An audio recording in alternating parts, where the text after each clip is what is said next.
Voilà, on vient d'entendre ce spot qui annonce Jade, même si Jade est avec moi depuis le début de l'émission.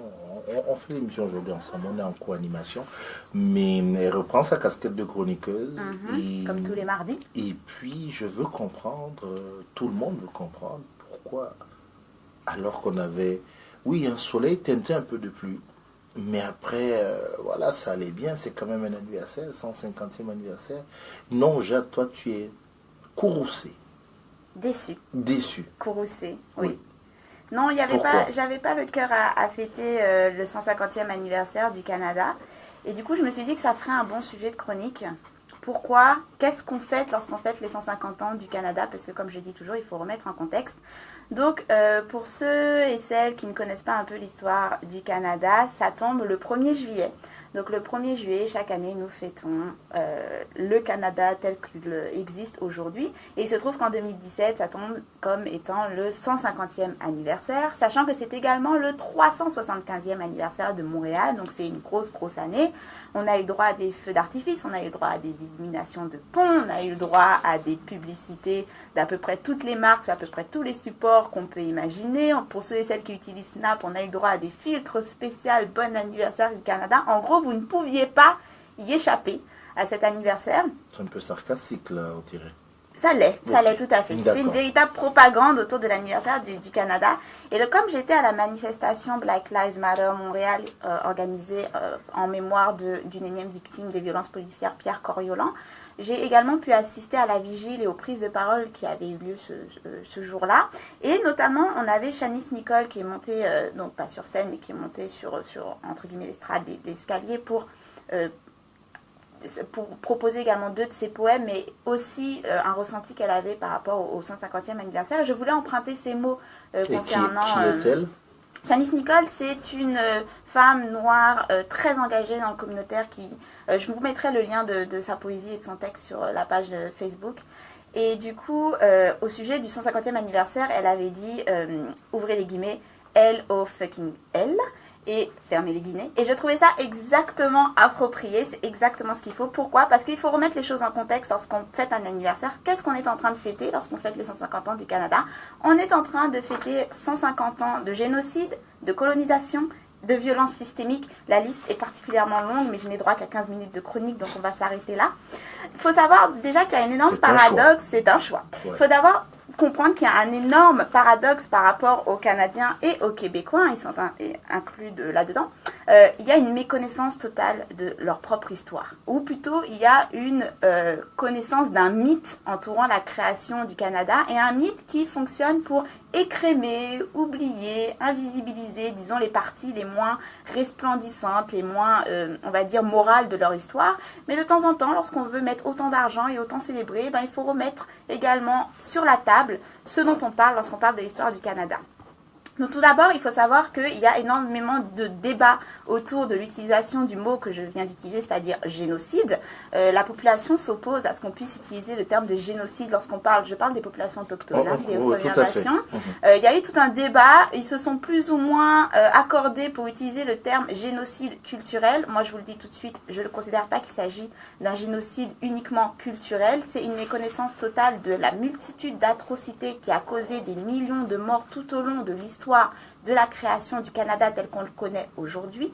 Et du coup, considérer qu'on ne peut réduire à un génocide uniquement culturel, c'est encore une fois invisibiliser la souffrance, la violence extrême qui a marqué la création et l'histoire du territoire canadien. Donc, il faut comprendre aussi, lorsqu'on célèbre une nation, on célèbre un drapeau, on célèbre des frontières, on célèbre un territoire, on célèbre une histoire, et on va donc parler un petit peu de ces fameux territoires. Quand les colons sont arrivés, les territoires n'étaient pas vierges de population. Je pense qu'un peu tout le monde a fini par comprendre cette histoire. Il y avait des populations, il y avait des nations déjà présentes, il y avait des populations autochtones sur ces territoires. Et du coup, la première question qui s'est posée, c'est il va falloir qu'on traite du problème indien. Je mets entre guillemets le problème indien puisque c'est une citation de Duncan Campbell Scott qui donc allait parler au Parlement pour donner ses idées pour traiter du problème indien. Ce ne sont pas des Indiens, mais les colons étaient persuadés d'être arrivés en Inde, donc ils les ont appelés les Indiens. Ce ne sont pas des Indiens, ce sont des populations autochtones. Utiliser le terme indien au Canada, c'est une insulte, c'est irrespectueux. Ce sont les Premières Nations, ce sont les populations autochtones. Je le répète encore une fois, ce ne sont pas des Indiens, nous ne sommes pas en Inde. Donc la parenthèse est fermée. Et donc, pour pouvoir traiter de ce fameux problème, il y avait plusieurs méthodes, l'assimilation ou l'élimination, sachant que les deux ne sont pas mutuellement exclusifs. Pour pouvoir faire assimilation ou élimination, c'est passé par plusieurs, on va dire, méthodes, idées, plans, concepts. Ils ont été des plus ingénieux pour pouvoir régler ce fameux problème. Il y a eu bien sûr le déplacement forcé des populations entières vers des réserves, donc des déplacements qui ont causé des morts. Dans des réserves où on va également parler tout de suite du fait qu'il faut arrêter de fantasmer ou romantiser autour de ces réserves comme un endroit où on pourrait se rendre pour avoir une espèce de quête ou de découverte spirituelle, un endroit qui est encore très proche de la nature, etc. Les réserves, c'était des endroits qu'ils n'avaient pas le droit de quitter. C'était des endroits où ils n'avaient pas le droit de chasser, de pêcher, bref, de pouvoir être autosuffisants. C'était une prison où on attendait de les laisser mourir. On les rendait dépendants de l'État, qui donc leur fournissait de quoi manger, mais ils étaient mal nourris, ils étaient affamés par l'État, ce qui a causé d'énormes problèmes au niveau santé, au niveau mentaux, et qui a causé également des morts.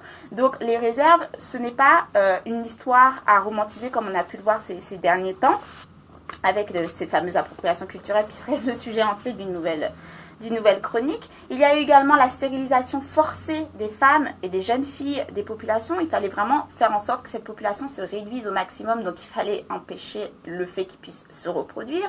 Et puis il y a eu aussi l'histoire des pensionnats qu'on redécouvre, entre guillemets, que dernièrement, les pensionnats, c'est on a arraché plus de 150 000 enfants à leurs familles, aux populations autochtones, pour les placer de force dans ces pensionnats où ils étaient maltraités, où ils étaient mal nourris, où ils ont subi des violences, même des violences sexuelles, donc de toutes sortes, où on les empêchait de pratiquer leur langue, donc de s'assurer que la culture ne puisse pas survivre. Il faut savoir que c'est dernièrement qu'il y a eu The Truth and Reconciliation Commission, donc de TRC, mandaté par l'État pour faire la lumière sur toute cette histoire, parce qu'il y a eu tellement de morts au sein de ces pensionnats qu'à un moment donné, ils ont arrêté de compter. C'est qu'on leur a donné l'ordre de c'est plus la peine de tenir le compte du nombre d'enfants qui meurent, juste occupez-vous de ça. Donc ils ont été obligés dernièrement de faire l'enquête pour savoir qu'est-ce qui s'est véritablement passé dans ces pensionnats, quels sont les impacts encore aujourd'hui, et je ne parle pas de quelque chose qui a lieu au XVIIIe siècle. Le dernier pensionnat a fermé en 1996. Je répéterai encore et toujours 1996, j'étais née. C'est une histoire dont les répercussions sont encore actuelles. Les survivants sont en vie. Ils survivent encore aujourd'hui. Donc, il faut remettre également cela sur la table. Donc, ils ont tout fait pour pouvoir s'approprier ces territoires, pour pouvoir former le Canada qu'on est en train de célébrer aujourd'hui, pour pouvoir également avoir accès aux richesses du sol canadien, donc extraire ces fameuses richesses. Donc, il faut aussi comprendre que le Canada, qui est un des États riches, l'Amérique du Nord est riche parce qu'il y a eu appropriation de richesses du sol qui n'étaient pas les leurs pour prendre. Donc il faut aussi comprendre que toute la richesse actuelle qui nous permet de balancer des millions dans la célébration de cet anniversaire sont des richesses qui ont été volées en termes monétaires. Ce sont des richesses qui ont été volées, qui n'ont jamais été rendues. On parle également de territoires qui aujourd'hui continuent d'être disputés par les populations autochtones, qui tentent, notamment les territoires non cédés, qui tentent de récupérer les territoires qui étaient leur héritage, leur histoire. Donc, mais on met pas aussi assez en avant le fait que certes, il y a des territoires non cédés et des territoires cédés, ce qui ne veut pas dire que les territoires cédés, c'est un problème qui n'existe plus. Parce que lorsqu'on regarde un peu du côté des territoires cédés, comment ces fameux traités ont été conclus entre les populations autochtones et les gouvernements, enfin le pouvoir en place, on se rend compte que ce sont des traités qui ont été conclus sous menace de violence, sous menace de les laisser mourir de faim. Et lorsque les traités ont été conclus, ce sont des traités qui ont été régulièrement brisés par le pouvoir en place. C'est-à-dire qu'on ne respectait pas ce qui avait été signé avec les populations autochtones. Par exemple, s'ils avaient un territoire délimité, ils continuaient de s'étendre ou de continuer de puiser les richesses malgré les demandes répétées des populations autochtones, malgré les traités en place. Donc, parler de territoire cédé comme si, bon, ça c'est réglé, on va juste s'occuper des territoires non cédés, non. Il faut bien comprendre que même pour les territoires cédés, c'est un très gros problème. Donc aujourd'hui, on a Trudeau qui considère, qui fait de grandes déclarations pour dire qu'il n'y a pas de relation plus importante aux yeux du Canada que le peuple autochtone. Sauf que lorsqu'on regarde, franchement, sérieusement, lorsqu'on regarde aujourd'hui ce que vous êtes en train de faire, parce que là, je vous ai donné le contexte historique comme si, bon, on a eu des problèmes, maintenant il faut régler par rapport à ce qui s'est passé. Les problèmes continuent. Aujourd'hui, on a un taux d'incarcération des populations autochtones qui crève le plafond. Pour vous donner une idée, les populations autochtones, c'est 4% de la population, ok? On a certaines prisons où ils représentent 100% des détenus. Donc 4% de la population autochtone représente pour certaines prisons la population entière d'incarcération. Ce qui est un des problèmes souvent, qui est constamment pointé du doigt par rapport au traitement, au racisme et à la violence systémique représentée par la police. On a de nos jours, on se rend compte qu'il y a un retrait des enfants des familles autochtones qui crèvent le plafond. C'est-à-dire qu'aujourd'hui, on retire beaucoup plus les enfants aux familles autochtones pour les placer en famille d'accueil qu'on le faisait à l'époque des pensionnats. Donc c'est pour vous montrer à quel point aujourd'hui encore, on a de graves problèmes. On a par exemple les disparitions et les meurtres de femmes autochtones qui n'ont toujours pas été adressées par le gouvernement fédéral. Et qui provoque d'ailleurs un nombre de démissions. Là, exactement, parce que du coup, on soupçonne un cover-up. C'est-à-dire que, bon, vous ne voulez pas adresser, qu'est-ce qui se passe? C'est que quelque part, vous êtes complice. À un moment donné, il faut lancer les enquêtes. On voit ce qui s'est passé à Val-d'Or, qui a été un véritable camouflet pour les femmes autochtones. Et les réserves dont je parlais, qui sont l'objet d'un tout un tas de fantasmes, existent toujours aujourd'hui et sont complètement sous-fondées. Donc manque de base de nombreuses structures, notamment au niveau de l'éducation. Mais cette année, pour les 150 ans du Canada, qui ne durent pas seulement une journée, c'est pas seulement le 1er juillet, c'est du 1er janvier au 31 décembre, où on est martelé constamment que c'est la 150e année du Canada, l'État a dépensé un demi-milliard de dollars pour les célébrations du 150e anniversaire du Canada. Je vais vous redonner le nombre. Un demi-milliard de dollars. Ils ont pris dans à peu près tous les ministères pour pouvoir faire des feux d'artifice et des illuminations, mais après, ils n'ont pas assez d'argent pour pouvoir aider ou fonder ou structurer les réserves. En plus, je parle du Canada, mais à Montréal, l'illumination du pont Jacques-Cartier, là, qui va durer 40 millions de dollars pour un pont qui va s'allumer tous les soirs pendant 10 ans.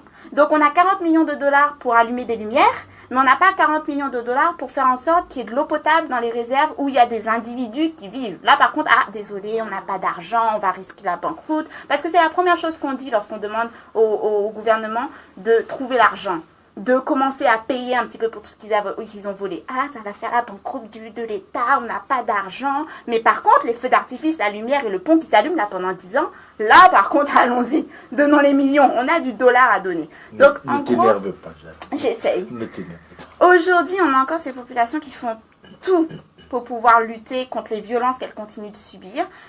On peut pas, comme je l'ai dit, on peut pas sortir sans être littéralement bombardé d'images autour de cet anniversaire qui invisibilise les violences qu'ont fait subir le gouvernement canadien envers les populations autochtones, qui invisibilise l'histoire des populations qui étaient là bien avant la création du Canada. Donc leur nation n'a pas existé ou inventé il y a 150 ans, elles n'ont pas été découvertes par colons.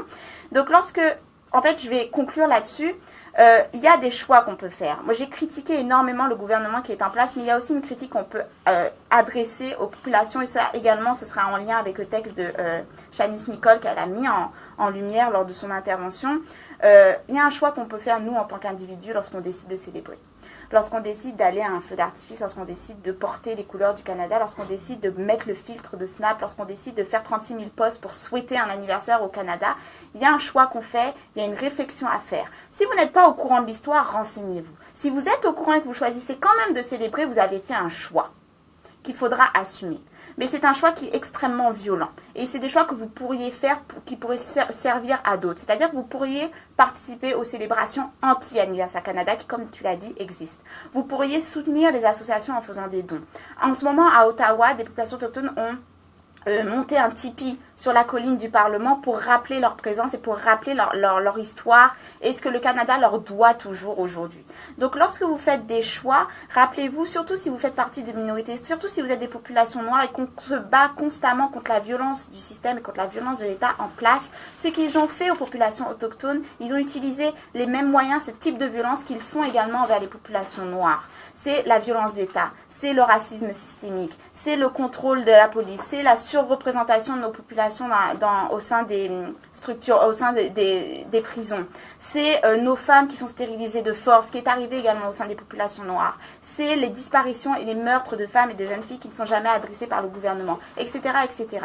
Donc lorsque vous décidez de militer ou de vous autoproclamer allié, mais qu'ensuite vous participez à ce type de célébration, faites attention au message que vous envoyez parce que c'est un message extrêmement violent. Donc si j'ai un seul conseil à donner, il n'y a absolument rien à fêter. Au contraire, il faudrait de la part de l'État qu'ils annulent en fait ce type de célébration et qu'ils utilisent l'argent pour lancer une véritable réflexion, pour, comme Trudeau en parle constamment, pour qu'on soit sur le chemin de la réconciliation avec les populations autochtones, parce que 150 ans, ça commence à faire long. Merci beaucoup, Jade. Je vais prendre par le dernier bout. Lorsque un groupe d'Autochtones monte le tipi sur la place du Parlement à la veille de justement la fameuse fête du Canada, le message qu'ils envoient est à ces paroles, maintenant il faut des actes. Juste question de rappeler ça, et que je sais, le Premier ministre est venu les voir, puis a demandé que les populations soient conscientes que ce n'est pas un objet touristique qu'ils avaient implanté là. Quand tu as parlé de génocide, que tu t'es opposé, ou du moins opposé, que pour toi ça n'était pas que culturel, je suis allé regarder, on a comme ça tous chacun son interprétation. À un moment donné, le mot génocide, ce qu'on entend, et je suis allé regarder, question d'avoir comment on appelle ça. On a le show, le Larousse ou le Robert, qui dit que le génocide est l'extermination physique, intentionnelle, systématique et programmée d'un groupe ou d'une partie d'un groupe en raison de ses origines ethniques, religieuses ou sociales. Est-ce que tu penses que c'est ce que les premiers arrivants ici ont voulu faire aux Autochtones? Bien sûr. Et on a des traces historiques qui montrent la planification. On a des discours qui montrent exactement les termes. Il faut qu'on règle le problème indien. Il faut faire en sorte que dans le futur, il n'y ait plus d'Indiens dans la nation. Comme je l'ai dit, c'était Duncan Campbell Scott qui parlait du problème indien. Il disait bien, il faut qu'à l'avenir, on n'ait plus un seul Indien. Donc c'était programmé, ils avaient besoin qu'ils disparaissent. Malheureusement, on a également, même au sein de Montréal, on a des monuments, on a des rues qui portent le nom de colonisateurs qui faisaient partie de ces gens qui planifiaient la disparition, la destruction des populations autochtones. Donc lorsqu'on si je te dis ignorance. Ah si non. L'ignorance, c'est la première casquette que l'on se donne pour pouvoir détourner les yeux et continuer à faire ce que l'on fait exactement. Je veux dire, ces populations-là, moi je suis toujours pour qu'on reconnaisse l'agentivité, qu'on ne les considère pas juste comme des victimes, c'est-à-dire que ce sont des populations qui se sont battues dès le premier jour et qui continuent de se battre pour survivre. Et considérer aujourd'hui qu'on est ignorant sur la question alors qu'ils sont là, ils sont en vie.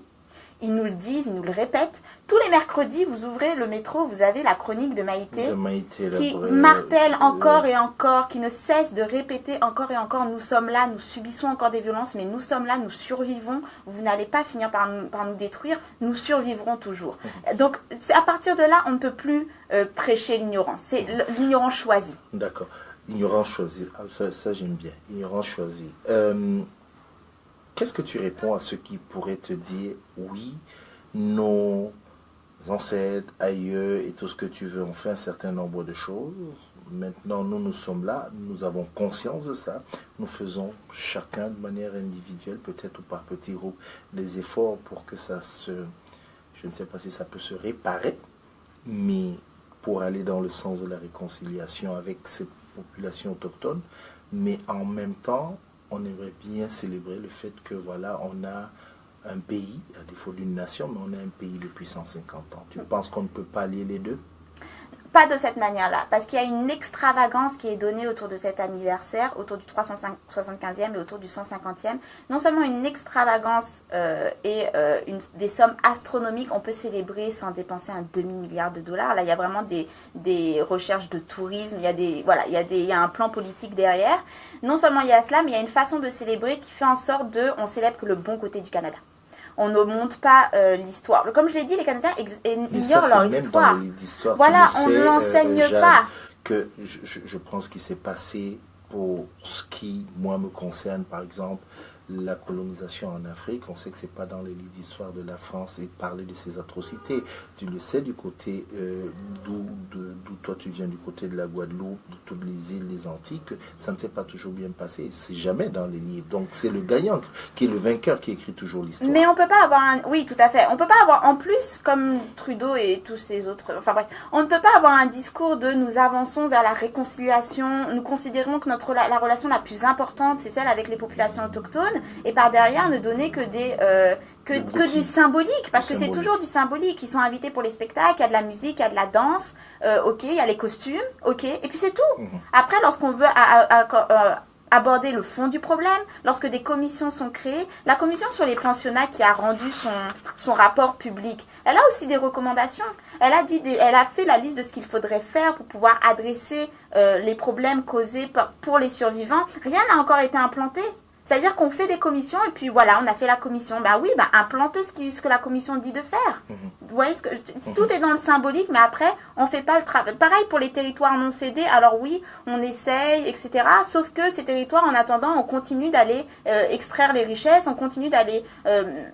polluer l'eau, on continue de considérer que les réserves sont sous-fondées, on n'a pas d'argent, mais par contre, on peut mettre 40 millions pour illuminer un pont. Il y a une manière de faire qui est méprisante et méprisable, et qu'il faut dénoncer. D'accord. Juste une chose, on a parlé des terres cédées, des terres non cédées. Voilà. Et je sais que vraiment dans la même relation au niveau du Honduras, c'est ce que je regardais là au Honduras, il y a 4 ans à peu près, l'État du Honduras a rétrocédé des terres qu'il avait acquis de manière, exactement de la même manière que le Canada aux populations autochtones, c'est-à-dire à peu près 6% des terres qu'ils avaient récupérées, ils ont rétrocédé ça. Voilà, il y a déjà eu des cas, et puis il y a même pour les territoires non cédés, ou pour les territoires cédés, on se rend compte que ça a été cédé sous la force, ou de toute façon, dans l'état actuel, on ne pourrait pas les rendre. Il y a aussi des propositions. Les populations autochtones sont, comme je l'ai dit, elles connaissent ce qu'elles veulent, elles savent leur lutte. Certaines proposent par exemple, d'accord, dans ce cas-là, on va parler argent. Vous avez extrait un certain nombre de richesses, vous continuez d'en extraire, c'était des terres qui nous appartenaient, vous ne pouvez pas nous les rendre dans l'état actuel, donc dans ce cas-là, on va parler rétribution monétaire, mais on ne va pas parler de quelque chose de symbolique. Dernier aspect que je voudrais qu'on aborde par rapport à ta chronique, et d'ailleurs là ça ferait même carrément l'objet d'une chronique. Je sais qu'il y a la sociologue Myrlande Pierre qui à un moment donné, quand elle parlait de la lutte pour l'égalité, notamment donc des femmes, et elle avait écrit un article, et c'est quelque chose sur lequel elle revient très souvent, où elle dit que cette lutte-là pour l'égalité ne peut pas se faire sans tenir compte des spécificités, par exemple, des femmes noires. Donc, il faut les inclure dans cette lutte-là. Là, tu as évoqué ça. On sait aussi qu'il y a des groupes de femmes noires, certaines activistes, certaines juste militantes, mais qui prônent beaucoup le fait que nous, femmes racisées, on doit avancer auprès des femmes autochtones. Là, tu as évoqué ça. La solidarité des minorités. Ça existe. Par exemple. Ici, est-ce que tu peux me dire un mot, faire comprendre à ceux qui nous écoutent, qui sont un peu la cible un peu de notre émission, que les problèmes autochtones, nous on ne dira pas les problèmes indiens, les problèmes autochtones, nous en tant que minorité, on ne peut pas juste les regarder comme ça de loin, comme si ça ne nous touchait pas. Mais exactement, puisque quand on regarde le fond du problème, quand on regarde le fond des luttes, on est les mêmes. C'est mal dit ce que je viens de dire. On partage les mêmes demandes et on partage, entre guillemets, l'ennemi commun. C'est exactement ça. Tu as dit ennemi, Jade? Oui. Oui. Pour moi, l'ennemi, c'est le système tel qu'il est construit. C'est trop, je sais que c'est trop. Mais oui, puisque on le dit souvent, le système a des problèmes. Non, il fonctionne exactement comme il était supposé fonctionner. Je pense que je l'ai entendu à la manif, mais pour moi, ça a fait tilt. C'est exactement ça. Le système fonctionne exactement comme il est supposé fonctionner, c'est-à-dire pour l'enrichissement d'une minorité au détriment des autres. On ne pourra pas y arriver si on ne se soutient pas, si on ne salit pas. Ce système a fonctionné parce qu'il a créé des groupes et qu'il a fait en sorte de monter les groupes les uns contre les autres. Il y a eu des coalitions de groupes et j'espère qu'il y en aura d'autres. Je pense à par exemple Ideal No More qui on a fait une coalition entre Black Lives Matter et Ideal No More parce que la lutte et l'ennemi est commun. Et on ne peut pas, nous, en tant que population noire, ne pas s'allier, ne pas considérer, surtout ne pas apporter notre aide aux populations autochtones parce que la violence que l'on a subie et le traitement que l'on a subi a été modelé par la manière dont les populations autochtones ont été traitées.